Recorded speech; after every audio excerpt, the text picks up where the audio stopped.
Bonjour à tous, bonjour à toutes. Donc là, il est 6 heures, 6 heures, nous sommes samedi. Et je me suis levé un petit peu plus tôt.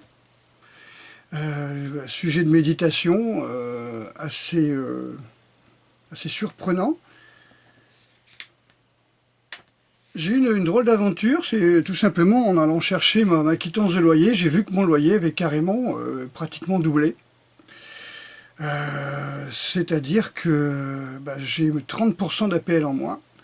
Donc il fallait se douter que quand l'État vous dit qu'ils vont donner de l'argent au RSA et aux chômeurs, qu'ils vont bien prendre cet argent quelque part et certainement pas dans leur caisse noire, hein, aux députés et autres sénateurs. Non, ils vont prendre l'argent aux gens comme moi qui sont des salariés en dessous du SMIC. Voilà. C'est-à-dire qu'ils bossent ce que leur temps de travail leur permet. Hein. Si j'avais un créneau horaire tous les jours, je bosserais tous les jours. Seulement, voilà, je bosse 70 heures en intermittent sportif. Hein, ça s'appelle CDII. Un CDI intermittent. Là, ça vient de sortir et seulement, voilà, quoi. On se retrouve avec 800 euros et on vous dit, voilà, c'est bien, on vous supprime 30% de votre APL, voilà. Mais bon, c'est pas grave. Et j'en ai parlé sur un post, et quelqu'un me dit, mais je comprends pas, avec ton parcours, tous les gens que tu aides et tout, comment c'est possible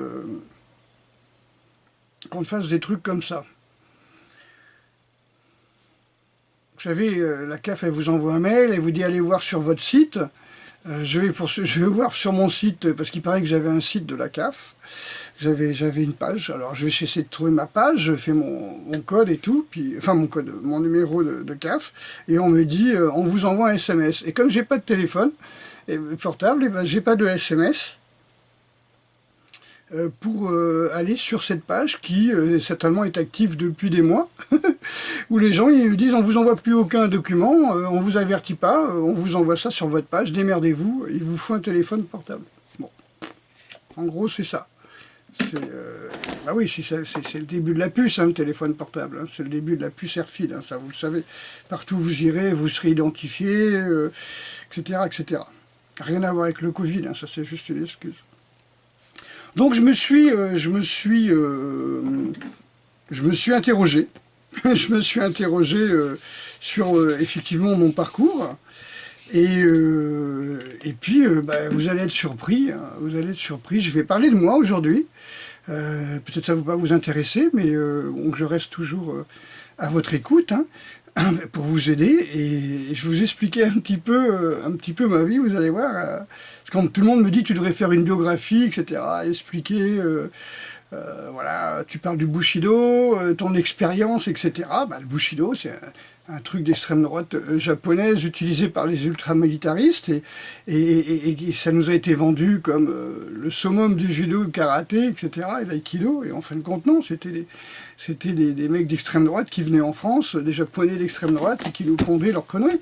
C'est pas grave, c'est pas grave. J'ai écrit un livre là-dessus, vous inquiétez pas, c'est en cours, mais plus ça va, plus j'ai d'informations et plus, voilà, plus ça va m'aider, on va dire, à enrober la vérité. Toujours intéressant, quand on mange, que ça soit un peu sucré, un peu chocolaté, quoi. Sinon, on a du mal à l'avaler. Hein. Voilà, donc, pour mon parcours... je suis né à 7 mois à peu près. Hein. Donc au temps des Spartiates, j'aurais été jeté du haut de la falaise sur un tas de cadavres hein, de bébés. Un peu comme... parce que j'étais pas viable, j'étais tout bleu, j'étais cyanosé. Donc l'oxyde de carbone et moi, c'est une grande histoire d'amour. Donc voilà, on m'aurait jeté. On m'a foutu en couveuse, mais on m'aurait jeté, hein, il y a 100 ans avant, on m'aurait jeté sur un tas de cadavres, on m'aurait balancé dans le ruisseau, j'étais pas viable. Hein. Et ça me rappelle un peu l'histoire de mon père, qui avait à peu près 23 ans en Indochine, et qui a pris une bonne séance, quelques jours de torture, on va dire, dans un camp d'internement communiste, hein, Viet Cong, bah, a fait un coma, et les Viet l'ont cru mort et l'ont jeté sur un tas de cadavres dans une fosse, et il a échappé de peu à la crémation collective quand les Français sont venus, et qui ont vu tous ces cadavres qui se décomposaient. Voilà, donc on casse la plaque, et puis on arrose d'essence, enfin de gasoil, et puis on va brûler tout ça. Mais bon, il a été sauvé in extremis par un chien dont il s'occupait à ses débuts en Indochine. Et le chien a vu que mon père n'était pas mort. Voilà, ça c'est un peu l'histoire. Comme quoi on a... Voilà, moi, quelques années plus tard, bah, je naissais. Et on aurait pu aussi me jeter sur un tas de cadavres. Voilà. Donc déjà, je suis, comme disait mon père, je fais du rab. Voilà, je fais du rab. Voilà, je devrais être mort, je fais du rab. Donc je me suis battu en tant que bébé, je me suis battu en tant qu'enfant pour pouvoir être bah, au moins accepté par la normalité. Hein. J'ai fait des camps,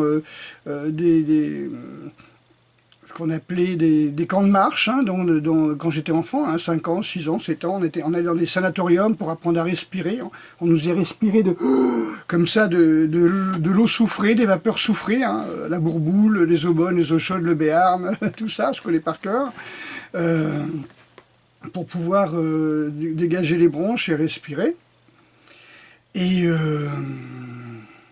ben voilà, donc je me suis battu. Mais j'ai eu de bons maîtres, hein, les moniteurs qui donnaient ces cours, qui étaient instructeurs à l'époque dans ces centres, c'était des commandos, hein, c'était les qui voulaient se faire un peu de soude, et c'était des instructeurs. Hein. Donc on marchait avec le bâton, le sac à dos, voilà, ce qui m'a fait que quelques années plus tard, je me suis retrouvé à l'infanterie de marine parachutiste, volontaire. Voilà. Mais voilà. Ça, c'est un peu l'histoire. Donc, je me suis battu, et ce qui fait que tellement battu que sur un magazine, hein, que je vous montre, qui s'appelait Santé et Sport, bah, j'ai eu ma page en éditorial. Vous voyez un peu le bébé que j'étais devenu, hein, ici. Hein. Bon, c'est pas Schwarzenegger, mais j'ai jamais pris de produit. Hein. Jamais d'hormones de croissance, jamais de testo. Voilà, naturel. Hein. Donc je me suis battu pour avoir la santé, puis comme j'ai eu la santé, ben, j'ai voulu aider les gens à trouver cette santé, à vraiment vouloir... voilà quoi, j'ai voulu aider les gens. Hygiène diététique, hein, dans mon article là, que je vous ai présenté, déjà je dis que qu'un homme, comme tout animal, hein, doit aller au maximum de ses capacités physiques, physiologiques, on va dire génétiques, son potentiel génétique, pour naturellement, hein, je parle pas de prendre des hormones pour... bon, maintenant c'est vrai que les crevettes des générations X, sans hormones, je sais pas si ça va donner quelque chose. Bon, enfin, c'est pas grave. Mais pour dire que voilà, quand j'étais au maximum de ce que je pouvais, et parce que je pense que c'était normal que je m'entraînais des heures et des heures, j'apprenais à faire, je faisais des sports de combat pour me défendre ma famille, défendre mes proches. Je pense que tout animal fait ça, tout homme dans sa société devrait faire ça.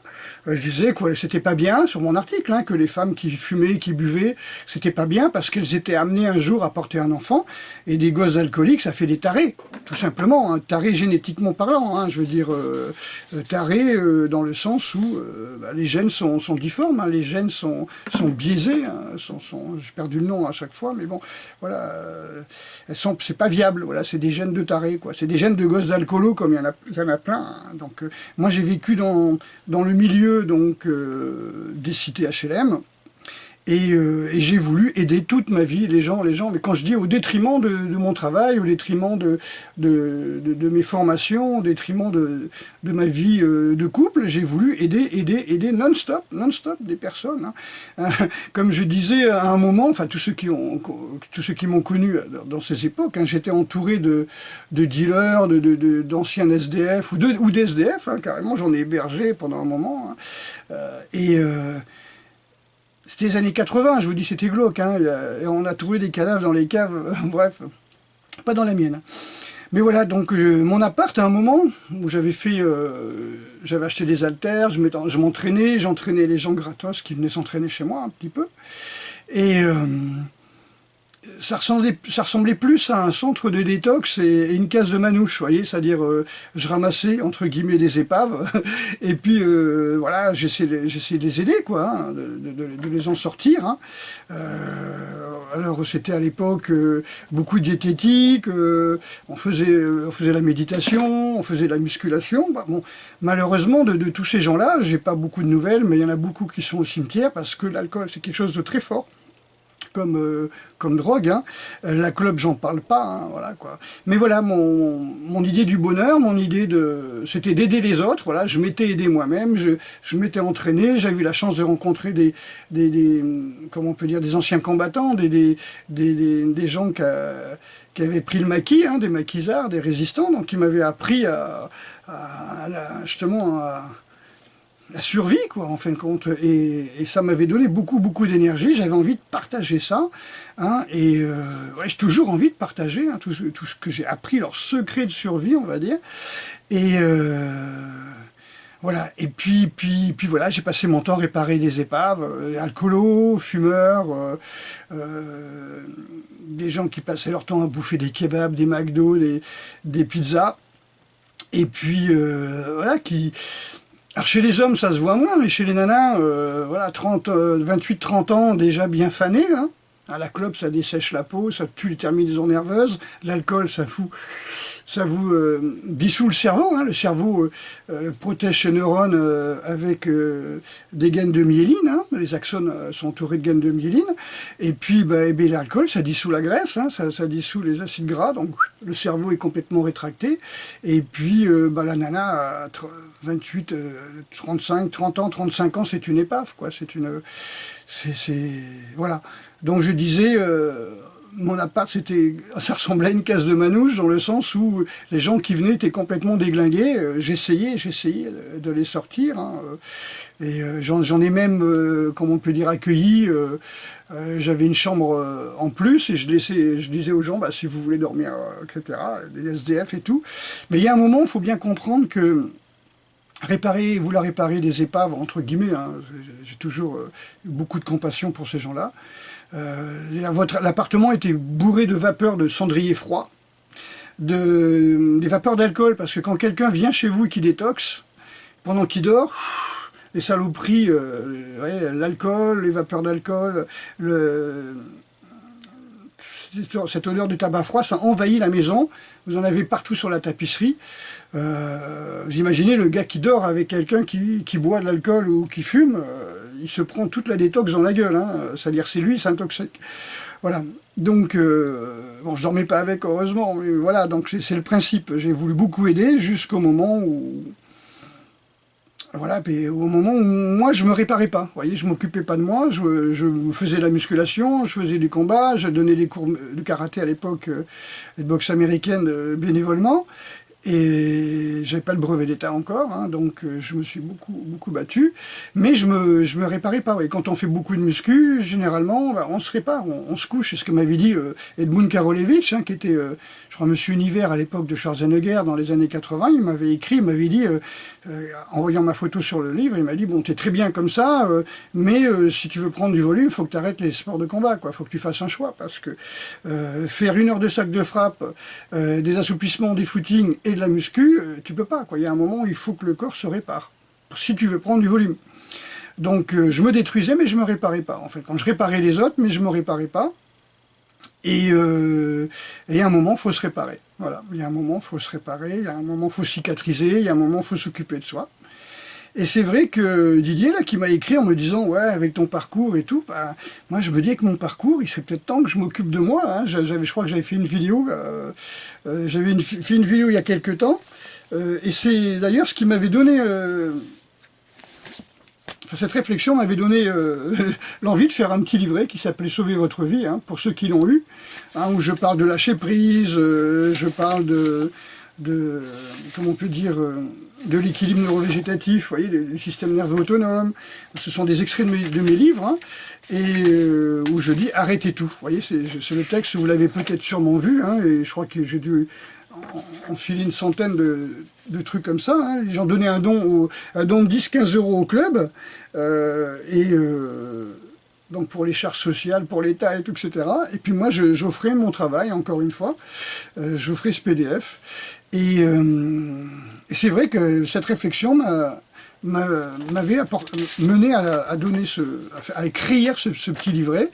Et je me suis dit, effectivement, on va droit dans le mur si on ne s'arrête pas. Donc, je continue à faire des vidéos, hein, j'en ai plus de 500, je ne sais plus combien j'en ai fait maintenant. J'ai fait un livre sur la pratique des arts martiaux et la psychothérapie. Bon, il y aurait beaucoup à redire, hein, parce que je parle des valeurs du Bushido dedans, mais bon, voilà, j'ai pas voulu trop faire mal à ceux qui sont programmés, mais voilà, je parle un peu de tout, et puis alors ceux qui connaissent ma façon de faire les livres, si vous regardez, beaucoup de couleurs, hein, beaucoup de couleurs pour bien souligner, voilà, beaucoup d'exemples, hein. Je parle de Winoff, je parle de, voilà, très illustré, parce que c'est ma façon, voilà, de vouloir aider, que ce soit agréable, hein. Donc ça c'est tiré de mon mémoire de psychothérapie. Alors ce qui est marrant, c'est que le professeur Irampour, Sirius Irampour, qui était alcoologue, qui était doyen des hôpitaux de Paris, il me disait, en parlant de ce que je faisais, bah, il dit, c'est bien, toi tu donnes gratuitement, toi, tu te mets au chômage, tu es bénévole, les gens viennent chez toi, tu les soignes gratos, et il y a des bobos, enfin des psychothérapeutes ou des psychiatres dans le 16e qui vont s'enrichir, mais quand je dis s'enrichir, qui vont bien s'enrichir en soignant, alors il appelait ça, je crois, c'est des BPMD ou BMD, hein, des bobos moyennement dépressifs, vous voyez, le gars qui a envie qu'on s'occupe de lui, voilà, c'est le bobo moyennement dépressif. Donc ça va, le bobo moyennement dépressif, n'importe quel couillon qui fait un petit peu de psychothérapie peut s'en occuper, hein, parce que c'est des gens, ils sont pas vraiment malades, quoi. Voilà, quoi, ils ont tout ce qu'il faut pour être heureux, matériellement, ils ont tout ce qu'il faut, mais voilà, ils sont vides. Voilà, ils ont fait la méthode Cassedo, je sais plus, sophrologie et compagnie, ils sont vides, ils sont pas reliés, quoi. Je veux dire, il n'y a pas de spiritualité, il n'y a rien. Ok. Voilà, donc, mais par contre, quand vous avez des vrais alcooliques, des vrais malades, ce que j'appelle des vrais épaves, hein, des fumeurs alcooliques sous méthadone et autres morphines, autres opiacés, etc., c'est très dur. C'est très dur. Et ça n'a rien à voir avec le gars qui se paye sa Porsche et ses vacances à Ibiza en soignant des bobos moyennement dépressifs, hein, ou petitement dépressifs, je ne sais pas comment il disait. Voilà. Donc, je continue à aider pour ceux qui veulent, par mes livres, hein. J'ai aussi fait un livre qui s'appelle « Le secret des ninjas ». Un pouvoir et performance, où j'explique comment les ninjas arrivaient à avoir leur performance, tout simplement, sans passer 70% de leur temps à digérer des saloperies imbouffables, impensables à l'époque au Japon, hein. Je vous parlais de la pizza, kebab, McDo et autres cadavres apprêtés.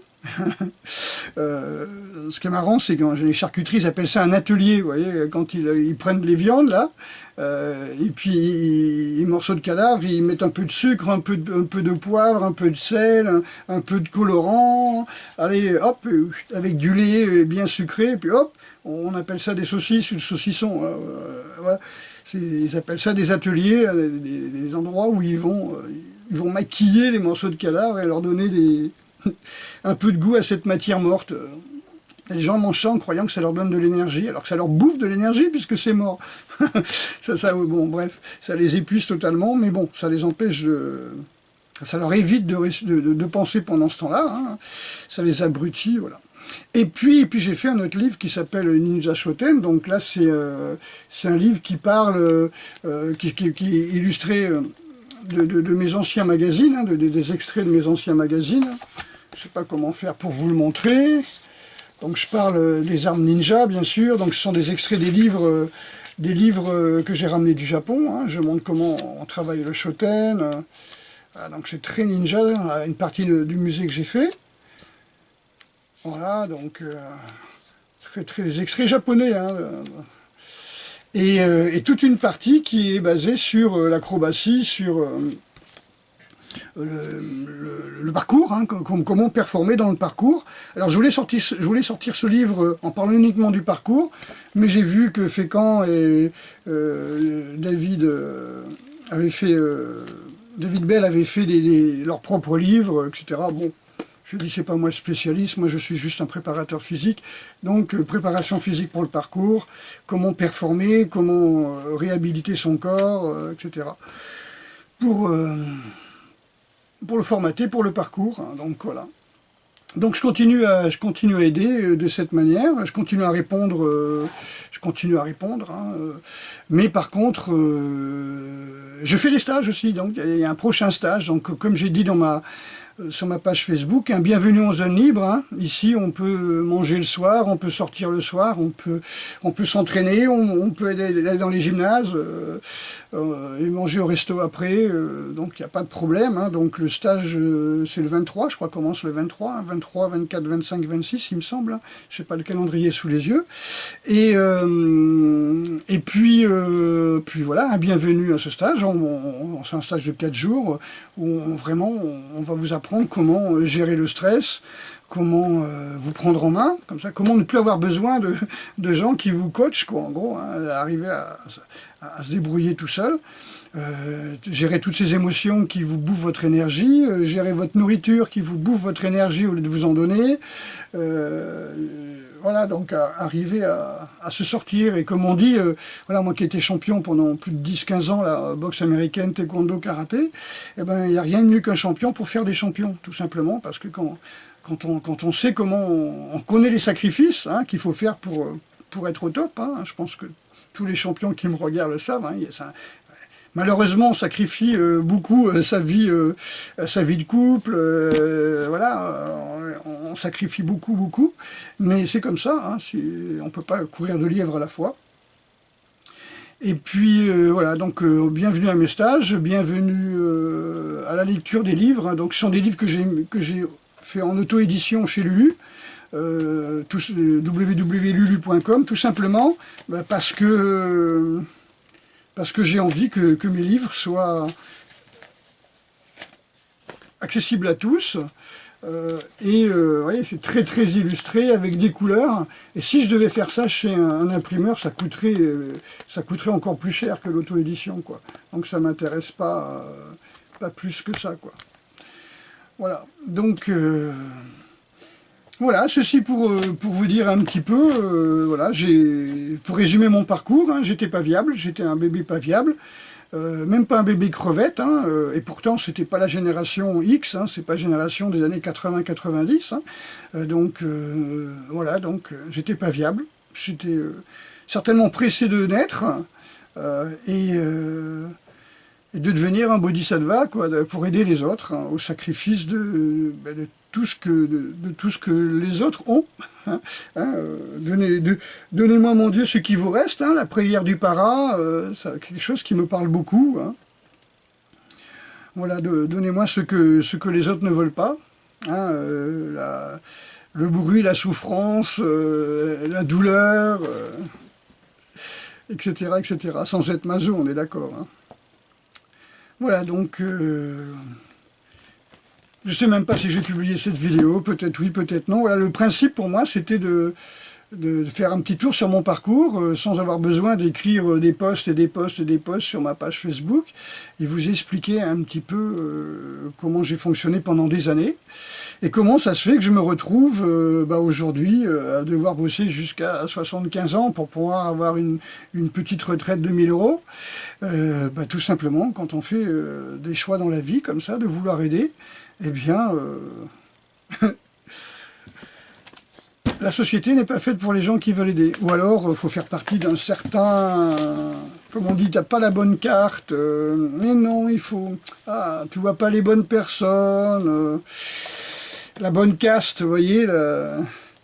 Parce que eux, bon... Voilà, ils n'ont pas des retraites à 1000 € ou 700 €. Voilà, donc gros bisous à toutes et à tous. Et puis... Voilà, donc là je vais continuer, je vais commencer à m'occuper de moi. Quand on me dit toujours, tout le temps, écoute ton corps, repose-toi, calme-toi, sois pas censé obsédé à vouloir aider les autres, sors du triangle de Cartman, tu peux pas sauver la planète, tu peux pas sauver tout le monde. Voilà, je reste à l'écoute des gens, mais je ne peux pas passer ma vie à sauver des gens sous méthadone. Voilà quoi, je veux dire, je veux bien aider comme j'ai fait par téléphone, je veux bien aider par texte, tout ça, mais je ne vais pas passer ma vie. Dans la vie réelle, il faut que je me répare. Voilà. Dans la vie réelle, il faut que je me détende. Dans la vie réelle, il faut que je m'occupe de moi. Il faut cicatriser, comme j'explique dans mon livre, hein, dans mon petit livret, hein, c'est un petit PDF, hein. Comment sauver votre vie, sauver votre vie. Eh ben, j'explique qu'il faut, si on ne veut pas se trimballer des inflammations toute sa vie, hein, il faut cicatriser. Voilà. Il faut cicatriser. Hein. C'est quoi une inflammation? Bah, c'est le corps qui essaye de cicatriser, qui essaye de réparer, mais il ne peut pas. Hein. Donc, bien expliqué, hein, méditation, respiration, bonne alimentation, repos. Et je ne peux pas me reposer et cicatriser si je suis sollicité 24 heures sur 24 par des gens qui sont là où ils sont parce qu'ils ont fait les mauvais choix. Voilà. Chacun fait des choix, et après, il faut les payer, il faut les assumer. Et puis, on est tous comme ça. D'accord? Donc, paix sur vous. Bisous à toutes et à tous. N'hésitez pas à me contacter par mail, donnez vos renseignements, vos questions par Internet, sur ma page Facebook ou dans les commentaires. Partagez, likez, faites des dons. Bien, aussi, tiens, c'est pas mal. Faites des dons. J'ai enlevé mon adresse où on faisait des dons PayPal, je crois, c'était. Parce que bah, je me suis dit, je préfère que ça soit le club qui reçoive les dons. Même si ça passe aux 3/4 au gouvernement, comme vous avez compris, hein, voire plus avec les TVA. C'est aussi mon choix, voilà. Est-ce que c'est bon, est-ce que c'est mauvais? L'avenir le dira, comme dit la légende chinoise. Voilà. Alors, vous inquiétez pas, hein, j'ai pas mis ça parce que j'ai le cancer, c'est que comme je me lève juste, ça m'évite de me coiffer. Allez, bisous à toutes et à tous, et puis bah, j'espère que ça a été sympa de passer un petit moment avec vous. Voilà, pour moi, bah, ça me permet de me confier à vous, hein, et puis de faire un petit retour sur mon passé et sur mon parcours, et voilà, j'ai pas décidé d'arrêter d'aider mon prochain, hein, parce que c'est très important. Mais je dormirai pas avec des gens qui boivent, qui fument, qui sont sous méthadone, sous opiacés, et qui vont expulser leurs toxines ou en me parlant, ou en dormant, ou en passant des heures dans mon appart. Vous voyez, ça c'est terminé. J'ai pas de bureau, j'ai pas de cabinet pour consulter. D'accord? Donc ça se fera comme maintenant, par visioconférence, tiens, c'est pas bête ça, par visioconférence, par téléphone, par mail et tout ça. Mais je continuerai à vous aider si vous en avez besoin, ce qui est tout à fait normalement logique. Hein, si vous êtes sorti du caca, eh ben vous sortez les autres du caca. Hein. Prenez cet exemple des parcours du risque en Amérique du Sud, en Amazonie. Hein, j'ai perdu le nom, parcours de la Légion, où les gens sont dans la boue et ils doivent passer sous une tôle qui est à 30 ou 40 degrés. Eh ben ceux qui sont en bas vont pousser ceux qui sont en haut, ceux qui sont en haut vont tirer ceux qui sont en bas dans la vase. Hein, c'est le principe de Fudomyo dans le bouddhisme ésotérique Shingon, qui sort les gens de la mouise, hein, qui sort les gens qui sont près de se noyer dans le fleuve de leurs émotions, de leur mental, on va dire. Ok, moi j'ai un œil qui brille là. Ok, allez, gros bisous à toutes et à tous, et puis bah, j'espère que vous allez supporter ce changement. Hein. Bah, je pense que ceux qui sont au RSA, au chômage, vont être contents, hein, puisqu'ils vont recevoir des primes et tout. Et puis les gens qui sont dans ma situation, ils vont avoir leur loyer qui vont doubler, ils vont avoir 30 à 40% de moins d'APL, et ils vont se demander comment ça se fait. Voilà. Allez, gros bisous. Et puis, bon courage et surtout, gardez le cap. Prenez les choses comme je le fais, avec distance, avec humour. On dit ce qui vous fait pleurer maintenant vous fera rire dans 10 ans.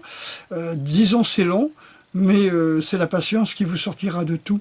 Écoutez-moi bien, c'est la patience qui vous sortira de tout. Vous voyez le petit symbole derrière moi, là, Nin, patience. Un Nintai en japonais, la patience, endurance, persévérance. Ne changez pas de cap, soyez calme, essayez de voir ce qui se passe. Et voilà, quand on a la patience, on a vaincu tous ses ennemis.